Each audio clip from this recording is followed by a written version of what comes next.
ভণ্ড আবুল সরকার স্বয়ং আল্লাহ রাব্বুল আলামিনের নামে চারটা মিথ্যা কথা বলেছে।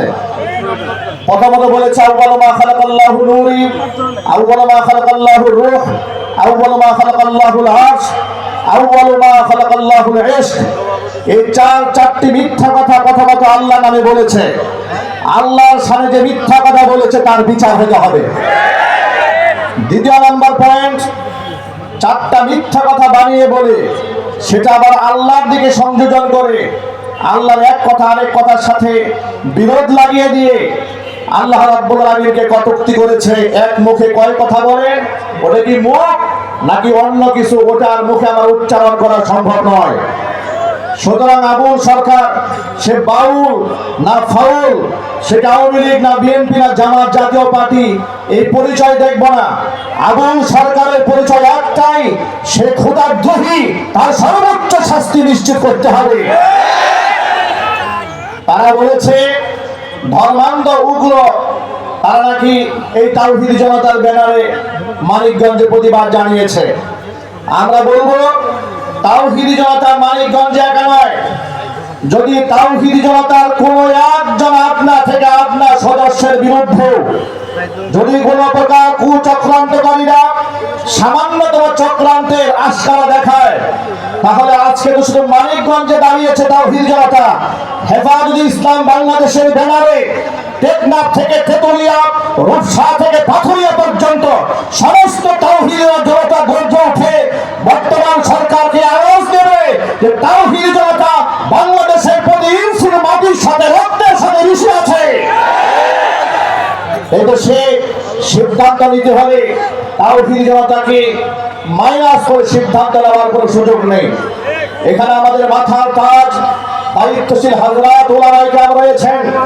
আমরা বলতে চাই, আমি আমার ব্যক্তি জীবন থেকে বলি, আমি এক সময় ধারণা করতাম রাজনৈতিক খাতিরে মানুষ এক এক সময় এক এক কথা বলতে পারে, কিন্তু আল্লাহর সামনে বেয়াদবি হয়ে গেলে সেই বেয়াদবের পক্ষেও যে দেশের কোনো মানুষ থাকতে পারে সেটা আমার জানা ছিল না। আমি অত্যন্ত আশ্চর্যের সাথে লক্ষ্য করেছি, বাংলাদেশের শীর্ষ রাজনৈতিক দলের মুখপাত্র জনাব মির্জা ফখরুল ইসলাম আলমগীর সাহেব তাওহীদি জনতাকে তাদের বিরুদ্ধে বক্তব্য দিয়ে বলেছে মানিকগঞ্জের উগ্র ধর্মান্ধ জনগোষ্ঠী নাকি বাউলদের উপর হামলা করেছে। আমি আপনাদের কাছে জানতে চাই, মির্জা ফখরুল ইসলাম আলমগীর সাহেবের এই দাবি কি সত্য না মিথ্যা? একটু জোরে আমাকে বলতে হবে, সত্য না মিথ্যা? এখানে তাওহীদি জনতার পক্ষ থেকে বাউলদের উপর কোনো হামলা করা হয় নাই, বরং তাওহীদি জনতার শান্তিপ্রিয় মানব বন্ধনে মিছিলে বাউল নামক ফাউলেরা, তাদের অনুসারীরা সেখানে এসে হামলা করতে এসে বিশৃঙ্খলা পায়তারা করতে এসে নিজেরা ধরাকে ঝাঁপিয়ে পানিতে পড়েছে, পিনায় ফেলা হয় নাই। একটি মিথ্যা কথা মিডিয়াতে প্রচার করে তথ্য সন্ত্রাস তৈরি করে গোটা জাতির মধ্যে ধোঁয়াশা সৃষ্টি করা হয়েছে। আমরা তার তীব্র প্রতিবাদ জানাচ্ছি। এনসিপি সবেমাত্র রাজনৈতিক দল গঠন করেছে। জুলাই আগস্টের বিপ্লবে তাদের ভূমিকা থাকায় তাদের প্রতি আমাদের গোটা জাতি একটি সফট কর্নার ছিল।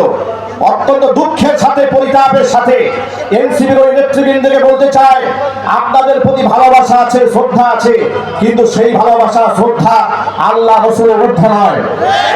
আপনারা বামের খপ্পরে পড়বেন না, রামের খপ্পরে পড়বেন না, শাহবাগীদের ভাষায় কথা বলবেন না।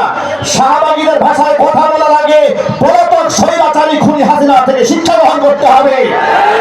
আমি তাওহীদি জনতাকে সর্বশেষ যে বক্তব্য দিতে চাই সেটা হচ্ছে, আজকে সমাবেশ হচ্ছে শুধুমাত্র মানিকগঞ্জের তাওহীদি জনতার সামান্য ঢেউ আপনারা দেখতে পাচ্ছেন।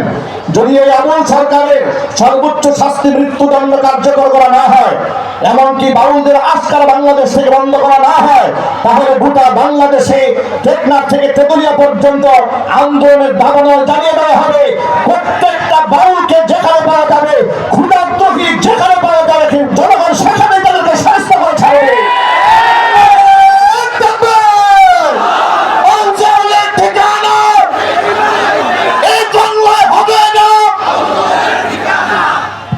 আল্লাহ রাব্বুল আলামিন আমাদের ঐক্যের ভিতকে মজবুত করুন, আমিন। আসসালামু আলাইকুম ওয়া রাহমাতুল্লাহি ওয়া বারাকাতুহু।